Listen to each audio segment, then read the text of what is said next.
Welcome, everybody. Welcome to the show. It's very nice to see everyone again after 2 years of having a long break, especially for those of us with a little family, parents. I guess this is going to be one of the first times that I have to wear pants presenting something. So very happy to be here with you. Today, I'm happy to present some insights from our industry. My name is Efe Acunaz. I work at ePages. We are the leading e-commerce platform for SMBs in Europe. So our focus is on SMBs, micro to small businesses. So throughout this presentation today, of course, I will give you a picture of how the market looks like in terms of sustainability, but I will also touch upon how even the smallest businesses can be part of the change right now. As you see, my presentation is titled The Greta Effect in Retail. Some of you might be asking yourself, where is Greta nowadays? She's keeping a low profile. She kind of handed over some of the responsibility to me today, and I will be sharing some political insights as well, but also it's interesting because part of my background, I used to work for the United Nations and also diplomatic missions, so I bring in this type of knowledge and expertise and experience from the diplomatic political background. But since around 5 years, I've also been working in e-commerce, gathering data from merchants and also taking a look at the market in terms of how the experience, you've all seen the latest climate conference in November with where Sir David Attenborough gave a really inspiring speech talking about how we have only 10 years or even less to make a change. So we have not that much time. So that's happening out there. And today we're going to take a look at the market and what's the market opportunity for merchants trying to tap into those consumers that are looking for an alternative because they want to be part of the change. So let's get started. First and foremost, many of us have a rough understanding what the Greta effect actually means. I mean, break it down to two. Greta is this nice young lady. We got to know her when she was 16, and she came out with lots of passion and started to make us aware about what's going on, because many of us are in our tunnel view. We just consume, we have our daily routines, but actually there's a lot happening also in the supply chains behind production processes that we don't know about. And she came out to the world and tried to raise some awareness. And that was a very special thing. And today what I want to share is that I'm going to break it down to a couple of points. First and foremost, I'm going to give you some market insights in terms of how consumers are behaving right now. There's a significant customer behavior that is changing. And also, I'm going to give you some examples from big companies. What are they doing? We're going to touch upon some examples. And we're going to also take a look at some small businesses and how they're part of the change. So, this part is how do merchants reach conscious shoppers? So, first and foremost, we're going to break it down to 3 main points. We recommend merchants to not only promote some buzzwords, like we're going to touch upon the topic of greenwashing. Maybe some of you are aware of that, what that means. But we recommend any merchant, if they want to be successful, they have to think of the whole business from the ground up in terms of sustainable principles. Think and act sustainable is one of the most significant parts of success in this whole field. And also, one of the most important items when we look at sustainable commerce is transparency, because many of the consumers that have habits from the last 20, 30 years, it's hard to change habits. It's hard to find a new product instead of the product that you've been consuming for 20 years. So many of them are, first and foremost, getting aware, educating themselves, and then looking for an alternative. So as a merchant, you have to be there exactly where they're looking and searching. And thirdly, we recommend merchants to provide ease of access to information, because as I just pointed out, many customers are looking for information, and if you can make it easy for them to consume this information, have the content, have the right keywords, then you raise your likelihood to be found by these customers. And let's take a look at the consumer side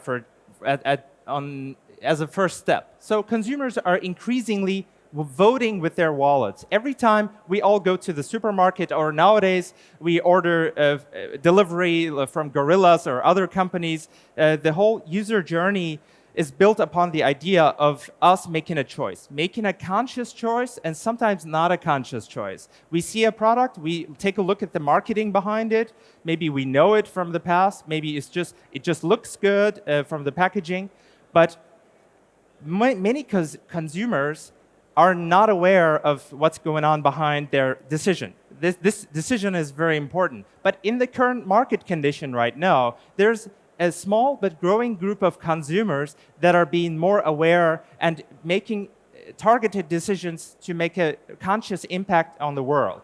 So around 71% of consumers in the German market have made ethical factors an integral part of their purchasing decisions. I guess many of you have ordered at some point some product and the package arrived at home. It's wrapped in lots of plastic and you kept opening boxes and then plastic wrapping, and at some point it really gets frustrating because you think of the magnitude of how many of those packages are being delivered. And some of us even went so far as even changing where we order the products from. We wrote a review with 1 star or maybe 3 stars. We took off a star and experienced this frustration. And when we look at the user journey, the consumer journey digitally in the e-commerce, first and foremost, we took a look at the data and we realized the impact of online shopping on the environment. These are consolidated keywords that you see here. So there are many keywords around this, but basically you get the idea. There's an immense increase compared to 2019 and 2020, an immense increase in terms of people searching for their impact. They see all the Fridays for Future movement has done a great deal in terms of raising that awareness, but as a consumer, you're like, where do I start? What's the first step? What's that first brick I can lay to make a wall? And that's why we see a huge spike in that one. And then the second step is, as a consumer, I'm asking myself, okay, what's the alternative? Maybe I've been buying coffee that's not sustainable. Maybe there's a local community that's suffering, maybe child workers behind this process. But where can I go? Which business offers a better alternative, right? And then this is just an example. There are other keywords, like there are also studies of merchants that have included a climate neutral in their checkout process, where they saw 3 times more increase in their conversions. So this is happening out there. And also, the consumers are expecting brands, not just governments or the United Nations, but they're expecting companies to be part of the change. Because companies have an immense power in terms of how can they market a certain product? What do they want us to think? Did you know, for example, each year in Germany alone, 29 billion euros are being spent to have us to control our certain perception about a product. So digital marketing, online advertisement, offline advertisement, everything combined, so that we have a certain view of a certain brand and a product. So 77% of the consumers expect brands to take a stand on social issues. This might be, for example, if I go to fast fashion and buy myself a shirt, and as you know, there are a couple of fast fashion brands that we're going to go into in a bit, then I'm actually voting for a certain practice whereby an employee, a local community might be disturbed, or an employee without social rights is suffering underneath that. But I don't know that as a customer. But it is increasing. The awareness is increasing, definitely. And how many of you are familiar with the wording greenwashing? So that already shows that there's a good awareness in this group, at least. There's a notion of called greenwashing in retail, whereby a company can use wording like eco-friendly, sustainable. The reason they can do that, although their supply chains might be far from being sustainable or eco-friendly, is because currently, there's an absence of a comprehensive legal framework that tells these companies that they can't use these words because there's not an agreed upon definition of what sustainability means or what an eco-friendly product exactly is. So many companies allow themselves to just brand it. I mean, we see that in meat in the meat industry. When you go to a discounter and buy a very cheap product, you're actually voting for a certain experience, which is far from ideal that we want to see. And I want to use Zara as an example. A couple of years ago, they started a sustainable collection called Joy in Life. So this was a very small proportion of their entire product portfolio, but they have pushed it very much in their marketing. So they told people that it's a sustainable. These products are sustainable and they have a relatively okay impact on the world. But I want to go as far as saying there's no way a fast fashion company like Zara to be sustainable. It's by definition not possible to produce that much organic cotton to be consumed. We have to keep in mind, we have to rethink the way we consume if we want to see long-lasting change. So I think this is not the solution. And there's a small but growing group of consumers that are being aware of such practices. But there are also positive examples in the market. When we look at brands like Picture Organic Clothing, some of you might be aware, they really pay attention to sustainability as a principle in the core of their business. So interestingly, each year they run a campaign during Black Friday where they just switch off their online shop. They post on social media and tell their customers, hey, you know what? Stay at home today, or go take a walk and don't buy from us, because this is about raising this awareness among the consumers and just really walking the talk. That's why I called it this way, because it's one thing to just really give the consumer an illusion of the reality, but I guess some of you have seen the movie Don't Look Up. It was a really, I think it's a wake-up moment for many people out there. It was a really good illustration how it could end up when we keep closing our eyes to the reality.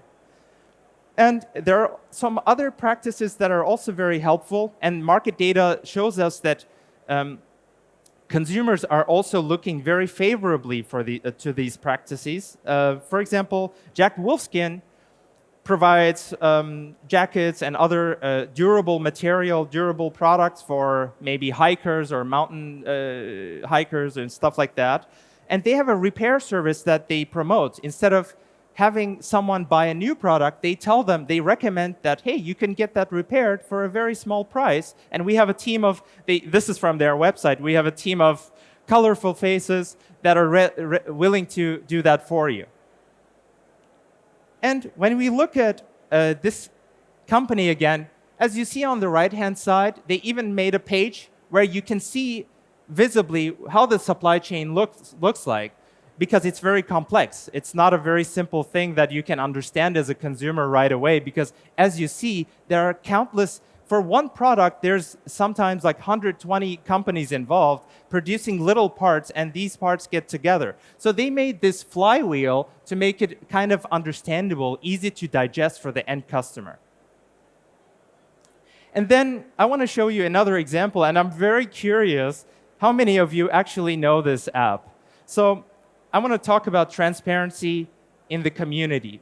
Right now, 2022, when I have a little son, 2 years old, when maybe he will watch this video in the future and say, and take a look at how we looked at these issues. And transparency is extremely important. And as a community, all of us have a chance using digital media channels and digital technology to be part of the solution. The app called CodeCheck, how many of you know this app, by the way? That's good that many of you don't know it.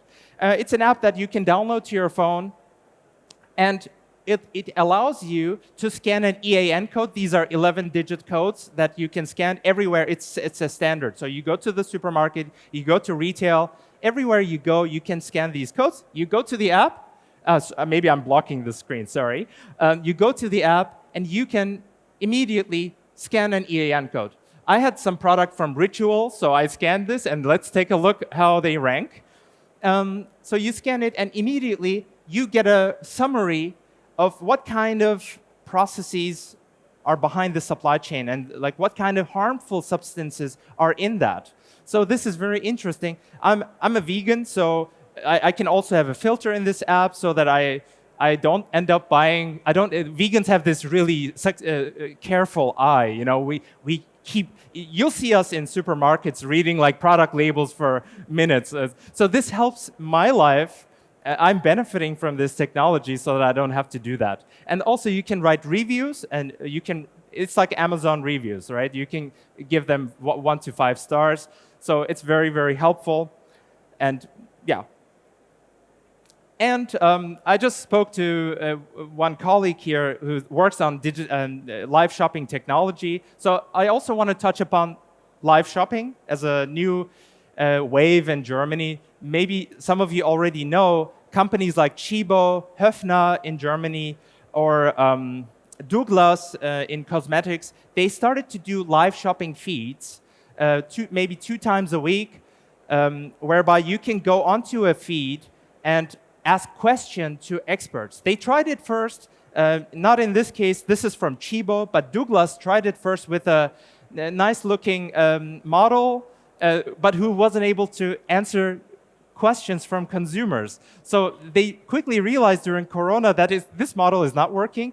Nowadays, they have like experts, product managers, that can explicitly answer certain questions about a product. Because people are, this is different than teleshopping, where you had to call to order something and you just kind of relied on what they're talking about. But this one allows people to ask active questions. And Chibo uses this platform to, this is a packaged coffee from Rwanda. And the expert is talking about, she's the one running the project, the expert is talking about how the local communities even benefit from this production instead of, I mean, maybe some of you know, 1 kilogram of steak actually causes up to 20,000 liters of groundwater depletion. For example, it's something that many of us don't know, but even coffee production can be toxic for the local, and the chemicals that are used in retail, in the production of such products for agriculture and cosmetics and also textile.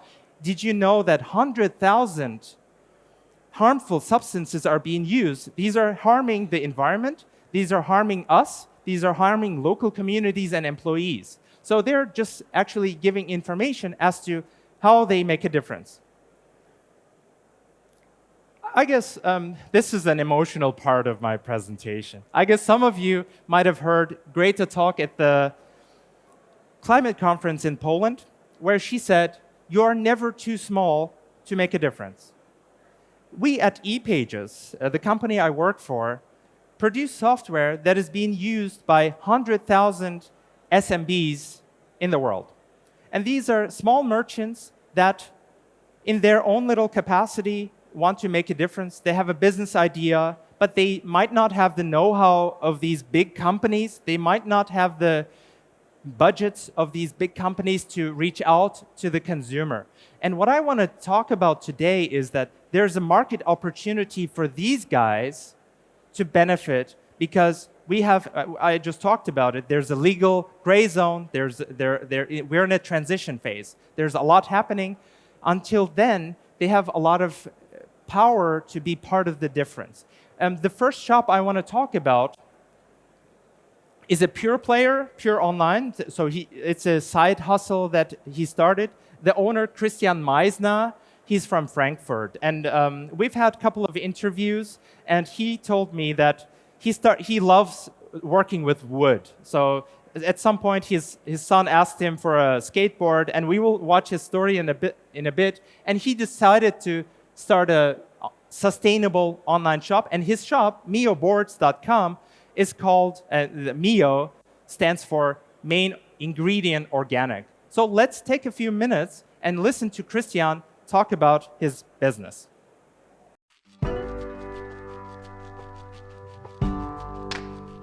Hi, ich bin Christian von Mioboards. Ich baue ökologische Kitesurfboards aus Holz. Wir benutzen kein EPS, PU oder sonstige giftige Werkstoffe. Wir versuchen alles möglichst ökologisch herzustellen und lieben das Kitesurfen. Mein Sohn wollte gern ein Longboard zum Skaten haben und da habe ich aber gesagt, gut, Longboard, okay, aber wenn wir eins machen oder kaufen, dann bauen wir das lieber selbst. Haben uns hingestellt und angefangen, ein Board zu bauen, zu shapen, zu sägen und zu machen und es wurde einfach immer besser.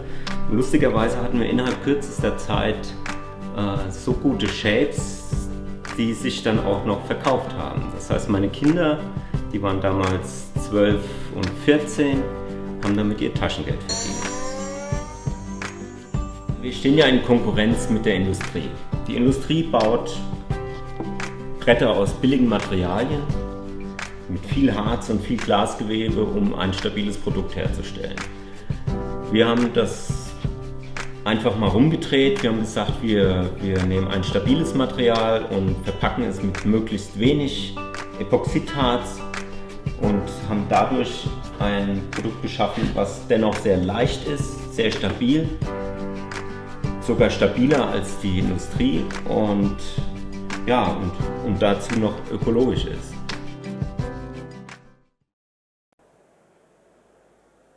Let's take a look at how he runs his business. So the main difference between some of the companies I've shown and his company or his project is that he has sustainability deeply embedded in the DNA of his project. So everything, instead of having one collection like we've seen in the case of Zara, he has every single product with the same mindset, with the same principles. What he told us in interviews is that his consumers, his customers really appreciate the fact that they can just give him a call and find out, hey, what kind of substances do you use, or what kind of supply chains are involved for some of the material he uses. So he gets inquiries from by phone, email, Instagram. He's on Facebook communities where he's answering questions, and this way he's also acquiring new customers. Most frequent inquiries are on supply chain transparency. This is also why one of the recommendations we have is that merchants they should do way more in terms of creating that transparency. And he also noticed that ease of access to information leads to customer loyalty. When you buy such a surfboard, for example, a kiteboard, the lifespan of such a product, very, very durable product, is around 3 to 4 years. But if the customer comes back after 4 years, it's a great sign that they kept you in mind. And in a very competitive market, that's a very good sign. And then when we look at market data, we also notice that around 68% of all consumers say that they would pay for a product more if they abide by, if they demonstrably show that the product is not harming the environment. Whereas we have to also say 54% of all consumers still are very price-driven. So when we look at the example of Mio boards, he sees that partnership networks, we're going to show them now, are very helpful in terms of creating transparencies. He has some labels on his online shop. He's part of the gold level EcoBoard project. So this is also an online marketing mechanism where he gets the leads that are leading to his online shop. And as I said, there are also Facebook groups that he's part of. So this is the kind of traffic source that he's leading to his online shop. And the second shop I want to show you is from the physical businesses. This is a shop in Hanover.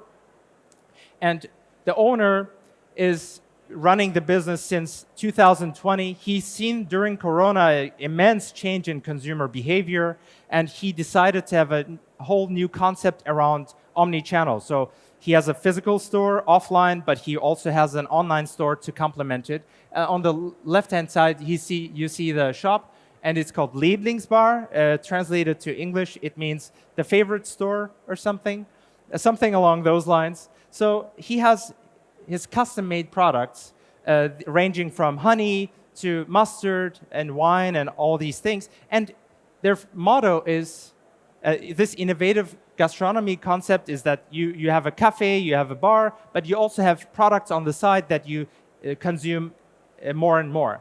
And they focus on regional products. Their motto is regional ist phänomenal, auf Deutsch, regional is phenomenal. So many consumers are searching for products and then finding these products, because nowadays we see that many customers are not searching for brands, but rather they go to a search engine. If they're not going to Amazon as an alternative, they might go to a search engine and look for products instead. So he's using his Google My Business profile, Google Smart Shopping feed, and all these things to attract customers that are looking for an alternative instead of going to a conventional, going to Amazons of the world. It just doesn't fit a generation who otherwise eats organic products or has vegan shoes or something to consume other products that are completely coming from China and have a very high CO2 footprint. And then he also told us that he's using click and collect, which is leading a lot of foot traffic to his other businesses. So they also have a cafe and a format that the more these customers go to the store to pick up something, they end up buying a cafe or buying a drink and stuff like that. So he's profiting from this omni-channel sales journey. And I want to end this presentation by wrapping things up a little bit, and just maybe my hope is that it inspires some of us to take some learnings with us. My first recommendation is that merchants should shape their business around sustainability. Interestingly, I recently took a look at the data from Tesla. If Tesla started as a hybrid company, instead of going bold and full electric, I think the outcome would have been very different. Right now, Tesla has a market cap of $1 trillion, valued at $1 trillion. This is the sum of the next 5 competitors of Tesla that are selling cars with conventional engines and hybrid models and electric too. But what Tesla did was going bold and all the way. And this is also what unites all the startups, because they revolve the entire business around one idea of building it sustainably, so the consumer has good conscience that they're buying from a certain brand that abides by principles. And also, we've taken a look at the keywords and this user journey, people stopping from certain businesses, buying from certain businesses and going elsewhere, but the shops have to create those digital touchpoints to be able to be found by them. And last, do good things and talk about it.